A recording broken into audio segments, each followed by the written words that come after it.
बिस्मिल्लाहिर्रहमानिर्रहीम। अस्सलाम वालेकुम मेरी फेसबुक और यूट्यूब फैमिली, आप सभी कैसे हैं। इससे पहले रेसिपी में हमने ढेर सारा देसी और चाइना वाला लहसुन झटपट से आप सिर्फ 2 मिनट्स के अंदर कैसे छील सकते हैं। 3 हैक्स हमने शेयर किए, 2 मशीन के बगैर थे और एक में हमने मशीन यूज़ की। आज की रेसिपी में हम एक न्यू हैक आपसे शेयर करेंगे जिसमें आप हाई प्रिजर्वेटिव्स के लहसुन अदरक का पेस्ट रमज़ान के साथ साथ ईद पे भी आसानी से इस्तेमाल कर सके। इसे आपने बिल्कुल भी फ्रीज नहीं करना।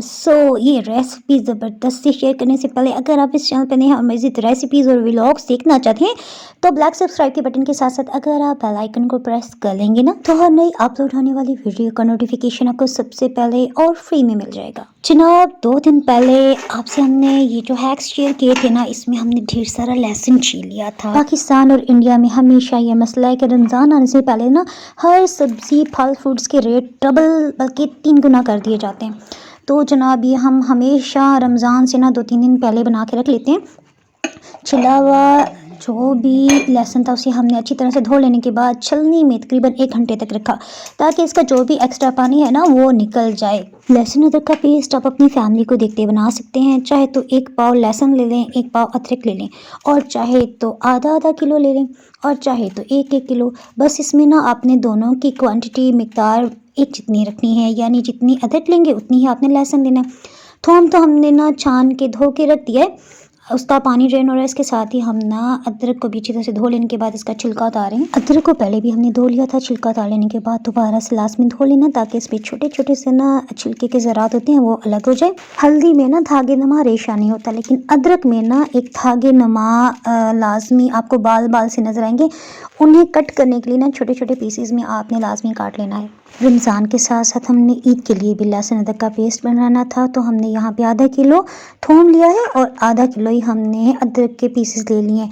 अब किचन टॉवल आपके पास कोई भी है ना, उसके ऊपर आपने इसे फैला देना है ताकि इसमें जो भी नमी है ना वो ख़त्म हो जाए। इसे अच्छी तरह से फैला देने के बाद कपड़े को इसके ऊपर की सतह पे भी रखेंगे और हल्के हल्के हाथ से ना इस तरह से इसको प्रेस करेंगे ताकि इसकी जो भी नमी है वो कपड़े के अंदर आ जाए। हमने इस तरह से तकरीबन 2 से 3 घंटे के लिए इसे पड़ा रहने दिया। लहसुन और अदरक के पीसेस को बड़े से थाल में फैला के रख देने के बाद हमने नट से कवर करते हैं ना इसे 2 दिन के लिए रात दिन इसी तरह रहने दिया, क्योंकि बाहर इस्लामाबाद में पहली बार 2 दिन से बहुत तेज़ बारिश हो रही है। इस तरह से इसमें जो भी नमी होगी ना वो ख़त्म हो जाएगी। अब बिल्कुल खुश्क आपने ना ब्लेंडिंग मशीन लेनी है, चाहे आप चॉपर मशीन भी ले सकते हैं। इसमें सभी खुश्क लहसुन अदरक के पीसेस को हम डाल रहे हैं। फर्स्ट पॉइंट तो आपने नोट कर लिया ना कि लहसुन अदरक के पीसेस को बिल्कुल खुश्क होना चाहिए, यानी हल्की सी भी नमी ना हो। सेकेंडली आपने जो भी मशीन यूज़ करनी है उसे खुश्क करना चाहिए। और थर्ड पॉइंट कि इसे महफूज करने के लिए ना हम ऑयल का इस्तेमाल करें। यहाँ बिल्कुल पानी आपने नहीं डालना और ये ना समझिएगा ये ऑयल ज़ाया हो जाएगा, बल्कि डेली आप जो हांडी में यूज़ करते हैं ना ऑयल या फिर घी, सालन बिरयानी या पास्ता बनाते हुए ना आपने थोड़ा सा ऑयल की मिकदार कम रख लेनी है। बस यही बेसिक पॉइंट है। अब आपने देखना है कि ये खूब अच्छी तरह से ब्लेंड हो सके। देखिए ऑयल कम था ना तो इसे मूव करने में थोड़ा मसला हो रहा था।